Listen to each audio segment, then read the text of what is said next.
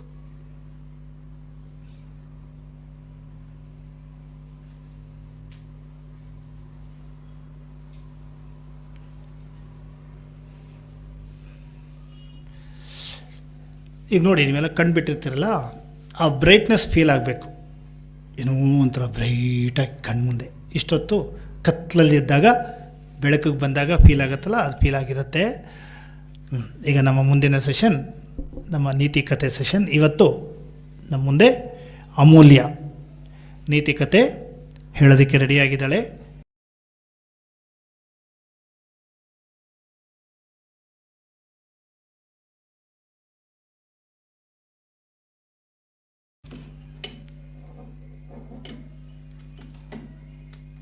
ಎಲ್ಲರಿಗೂ ಜಯರಾಮ್. ನನ್ನ ಹೆಸರು ನಂಬರ್ 5. ಈ ವಾರದ ಕಥೆ ನಾನು ಹೇಳಿದ್ದು ರಾವಣನಿಗೆ ಆತ್ಮಲಿಂಗವು ಸಿಕ್ಕಿತು.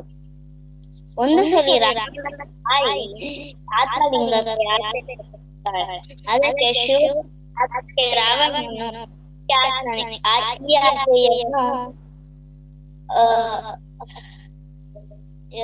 ಗೊತ್ತಾಗಿ ಅದಕ್ಕೆ ಶಿವನಿಗಾಗಿ ಘೋರ ತಪಸ್ಸನ್ನು ಮಾಡುತ್ತಾನೆ. ಈ ಘೋರ ತಪಸ್ಸು ಶಿವನ ಅವನಿಗೆ ಕೇಳುತ್ತಾನೆ, ಏನು ಬೇಕು ಹೇಳಿ. ಅದಕ್ಕೆ ರಾವಣನ ನನಗೆ ನಿನ್ನ ಆತ್ಮಲಿಂಗವು ಬೇಕು ಪ್ರಭು ಎಂದು ಹೇಳುತ್ತಾನೆ. ಅದಕ್ಕೆ ಶಿವನ ಆಯ್ತು, ಆದರೆ ನೀನು ಪಾಲಿಸಿದರೆ ನಿನಗೆ ಸಿಗುತ್ತದೆ.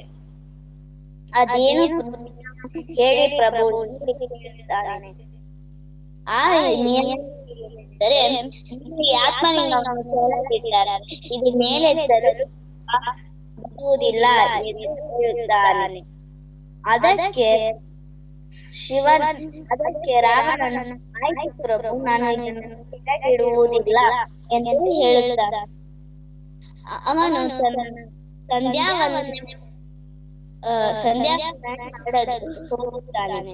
ಅವಾಗ ಈ ವಿಷಯ ತಿಳಿದ ನಾರದನಿಗೆ ಹೋಗಿ ವಿಷ್ಣುವಿನ ಹತ್ತಿರ ಕೇಳುತ್ತಾನೆ, ಪ್ರಭು ಈ ತರ ಆಗಿದೆ, ರಾವಣ ಆತ್ಮಲಿಂಗವನ್ನು ದುರುಪಯೋಗಕ್ಕೆ ಬಳಸಬಹುದು, ನಾವು ಸುರಕ್ಷಿತವಾಗಿರುವವರೆಗೆ ಏನಾದ್ರು ಮಾಡಿ ಕೇಳುತ್ತಾನೆ ನಾರದನಿಗೆ.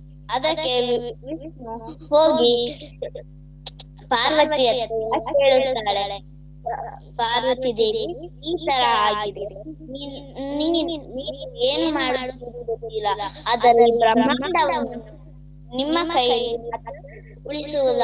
ಉಳಿಸುವುದಾಗುವುದು ಎಂದು ಹೇಳುತ್ತಾಳೆ. ಅದಕ್ಕೆ ಪಾರ್ವತಿ ಆಯ್ತು ಹೋಗಿ ಪಾರ್ವತಿ ಗಣೇಶನನ್ನು ಕರೆದು ಎಲ್ಲಾ ವಿಷಯವನ್ನು ಹೇಳುತ್ತಾಳೆ. ಅದಕ್ಕೆ ಗಣೇಶನ ಖುಷಿಯಿಂದ ಆಯ್ತು ತಾಯಿ, ನೀವು ಹೇಳಿದಂತೆ ಆಗಲಿ ಹೋಗುತ್ತಾಳೆ. ಹೋಗಿ ಅಲ್ಲಿ ರಾವಣನು ಸಿಗುತ್ತಾನೆ. ಆ ಅವನನ್ನು ನೋಡಿದ ತಕ್ಷಣ ಆದರೆ ಅವನು ಗಣೇಶನ ವೇಷದಲ್ಲಿ ಹೋಗಿರಲ್ಲ, ದನ ಕಾಯುವ ಹೋಗಿರುತ್ತಾನೆ. ಅದಕ್ಕೆ ರಾವಣ ಕರೆದು ಹೇಳುತ್ತಾನೆ, ಹೇ ಹುಡುಗ, ನೀನು ಈ ಆತ್ಮಲಿಂಗವನ್ನು ಕೆಳಗಿಡಬೇಡ, ತೆಗೆಯಲು ಆಗುವುದಿಲ್ಲ. ನೀನು ನಾನು ಮುಗಿಸಿಕೊಂಡು ಬರುವ ತನಕ ಇಟ್ಟಿಗೋ ಎಂದು ಹೇಳುತ್ತಾನೆ. ಅದಕ್ಕೆ ಗಣೇಶನ ಒಪ್ಪುತ್ತಾನೆ. ಆದರೆ ಒಂದೊಂದು ನಿಯಮವನ್ನು ಹಾಕುತ್ತಾನೆ. ಏನು ಆ ನಿಯಮ ರಾವಣ ಹೇಳಿದಾಗ ಹೇಳುತ್ತಾನೆ, ನಾನು ನಿನ್ನನ್ನು 3 ಬಾರಿ ಕರೆಯುತ್ತೇನೆ, ನೀನೇನಾದರೂ ಬರಲಿಲ್ಲ ಅಂದರೆ ನಾನು ಆತ್ಮಲಿಂಗವನ್ನು ಕೆಳಗಿಟ್ಟು ಬಿಡುತ್ತೇನೆ. ಅದಕ್ಕೆ ರಾವಣನು ಆಯ್ತು, ನೀನು 3 ಬಾರಿ ಕರೆ, ನಾನು ಅಕ್ಷರದಲ್ಲಿ ಇರುತ್ತೇನೆ ಎಂದು ಹೇಳುತ್ತಾನೆ. ರಾ ಗಣೇಶನು ರಾವಣನು ಹೋಗುವ ಸಮಯವನ್ನೇ ಕಾದಿರುತ್ತಾನೆ. ಅವನು ರಾವಣನು 3 ಬಾರಿ ಕರೆದು ಆ ಆತ್ಮಲಿಂಗವನ್ನು ಕೆಳಗಿಟ್ಟು ಬಿಡುತ್ತಾನೆ. ಈ ಸ್ಥಿತಿಯಿಂದ ರಾವಣನು ಗಣೇಶನ ತೆರೆಗೆ ಹೊಡೆಯುತ್ತಾನೆ. ಅವಾಗ ಈ ಆತ್ಮಲಿಂಗವನ್ನು ತೆಗೆಯಲು ಪ್ರಯತ್ನಿಸುತ್ತಾನೆ, ಆದರೆ ಅದು ಬರಲಿಲ್ಲ. ಈಗ ಈ ಮುಖ್ಯ ಆತ್ಮಲಿಂಗ ಗೋಕರ್ಣ ಎಂಬ ಪ್ರಸಿದ್ಧ ಸ್ಥಳದಲ್ಲಿದೆ.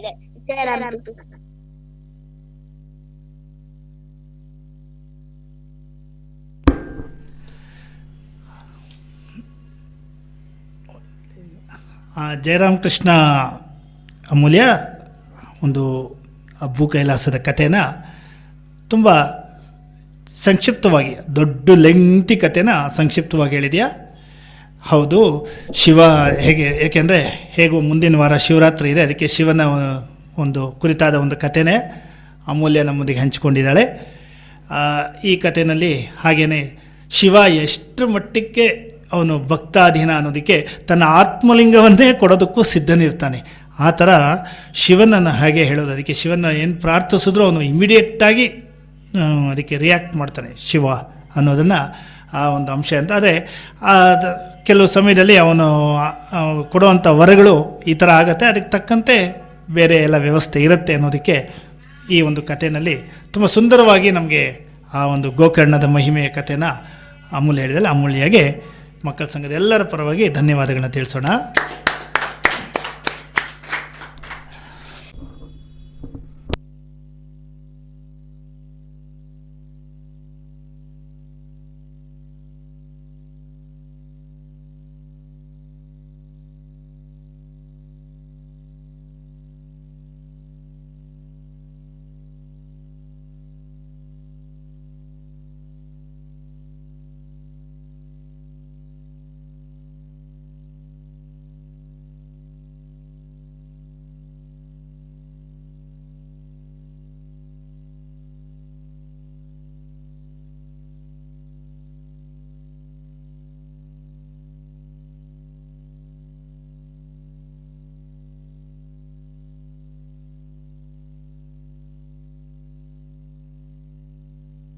ವೆರಿ ಗುಡ್ ಅಮೂಲ್ಯ, ಇಲ್ಲೆಲ್ಲ ಮಕ್ಕಳೆಲ್ಲ ಗೊತ್ತಾಯಿತು ಅಂತ ಹೇಳಿದ್ರು. ಸೊ ಚೆನ್ನಾಗಿ ತೋರಿಸಿದ್ಯಾ? ಓಕೆ, ಎಲ್ಲರೂ ಕೂಡ ಇದಕ್ಕೆ ಆನ್ಸರ್ ಮಾಡಿ. Jayaram Krishna.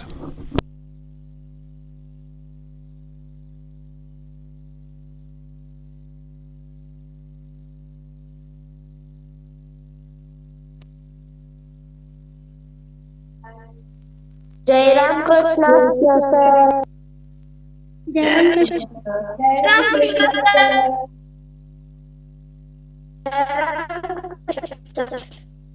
Jayaram Krishna sir.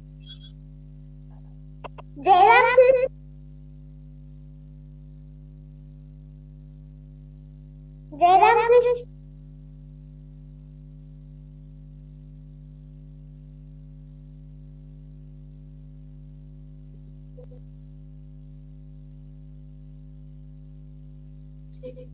Jairam Krishna sir. Jayaram Krishna sir. Jayaram Krishna sir. Jayaram Krishna sir. Jayaram Krishna sir. Jayaram Krishna sir. Jayaram Krishna sir.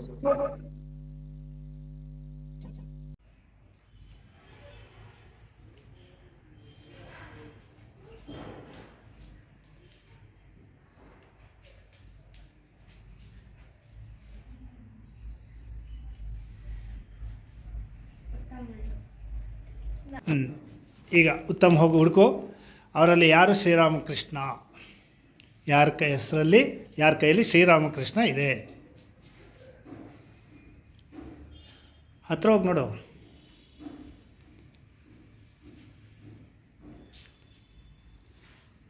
ಫೇಸನ್ನು observe ಮಾಡು. ಫೇಸ್ ನೋಡ್ತಾ ಇದ್ದರೆ ಗೊತ್ತಾಗ್ಬಿಡುತ್ತೆ. ಕ್ಲೂ ಕೊಡ್ತಾರೆ ಫೇಸಲ್ಲಿ. ಬಾಡಿ ಆ್ಯಕ್ಷನಲ್ಲೂ ಒಂದೊಂದು ಸತಿ ಬಾಡಿ ಲ್ಯಾಂಗ್ವೇಜಲ್ಲೂ ಗೊತ್ತಾಗುತ್ತೆ.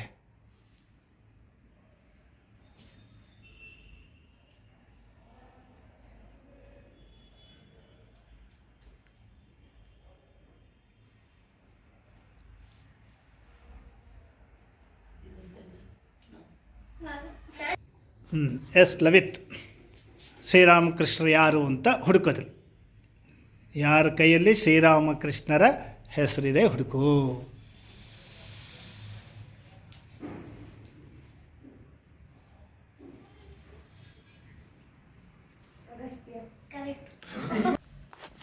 ಎಸ್ ದಿಗಂತ್. ಯಾರು ಶ್ರೀರಾಮಕೃಷ್ಣರ ಹೆಸರು ಯಾರ ಕೈಯಲ್ಲಿದೆ ನೋಡಿ ಹೇಳು.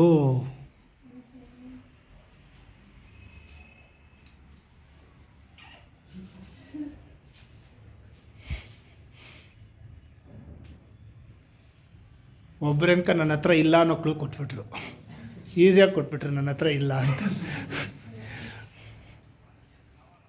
ಲೋಚನ್ ಗುಡ್. ಈಗ ಅಗಸ್ತ್ಯನ್ ಟರ್ನ್. ಓಕೆಪ್ಪ ಅಗಸ್ತ್ಯ ಹತ್ರ ಹೋಗ್ಬೋದು. ಹತ್ರ ಹೋಗಿ ಒಬ್ಬೊಬ್ಬರ ಮುಖನೂ ನೋಡಿ, ಅವ್ರವ್ರ ಮುಖ ನೋಡಿದ್ರೆ ಯಾರ ಹತ್ರ ಶ್ರೀರಾಮಕೃಷ್ಣ ಹೆಸರಿದೆ ಅಂತ ಗೊತ್ತಾಗುತ್ತೆ.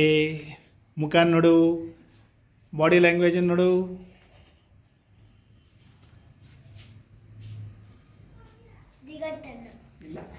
ಯಾರಾಗಿದ್ರು? ಉತ್ತಮ ಆಗಿತ್ತು. So okay good. Yes Charvi ಯಾರು ಅಂತ ಹೇಳು.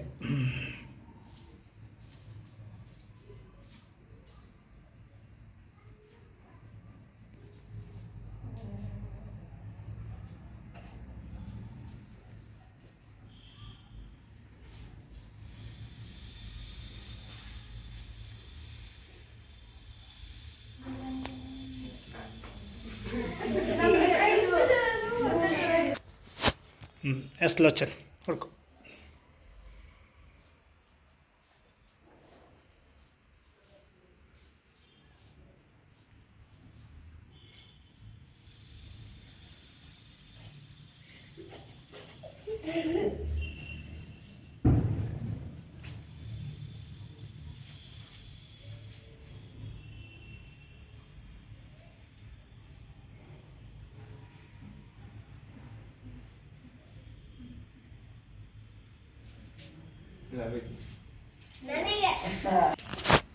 ಎಸ್ ಲಕ್ಷಣ್ ಹುಡುಕು. ಶ್ರೀರಾಮಕೃಷ್ಣರನ್ನ ಹುಡುಕು. ಶ್ರೀರಾಮಕೃಷ್ಣರ ಸಾಕ್ಷಾತ್ಕಾರ ಮಾಡ್ಕೊ. ಅಷ್ಟು ಜನರಲ್ಲಿ ಯಾರಲ್ಲೋ ಶ್ರೀರಾಮಕೃಷ್ಣರು ಇದ್ದಾರೆ. ಶ್ರೀರಾಮಕೃಷ್ಣರು ಯಾರಲ್ಲಿದೆ ಅಂತ ಗೋಚರಿಸ್ತಾ ಇರ್ತಾರೆ ಅವ್ರ ಮುಖದಲ್ಲಿ.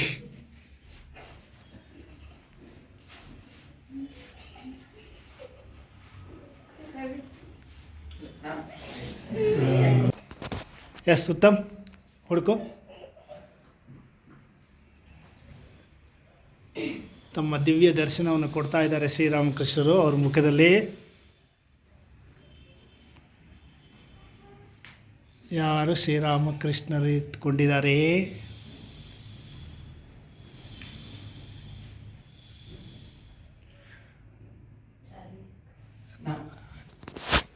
ಎಸ್ ಲವಿತ್. ಹುಡುಕು.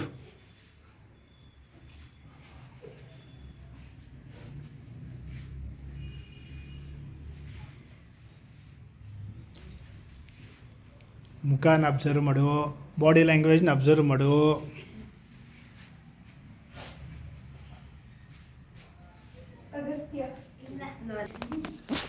S Diganth search.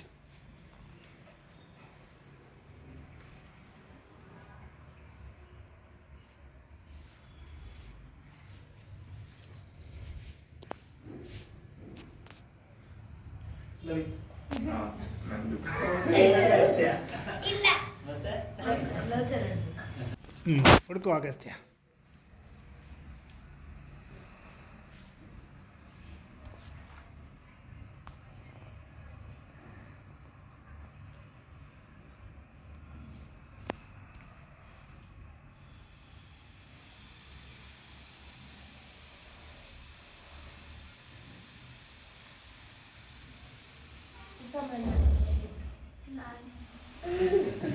ಯಾರಾಗಿದ್ರು? Okay yes. ಯಾರ್ಯಾರು ಗೆದ್ದಿದ್ದು? ಯಾರ್ಯಾರು? ಅಲ್ಲ ಒಟ್ಟಲ್ಲಿ ಯಾರ್ಯಾರು ಗೆಸ್ ಮಾಡಿದ್ದೀರಾ? ಮುಂದೆ ಬನ್ನಿ. 3 ಜನ. ನೀವು 3 ಜನ ವಿನ್ನರ್ಸಾ? ಒನ್ ಟೈಮೇನಾ? ಓಕೆ.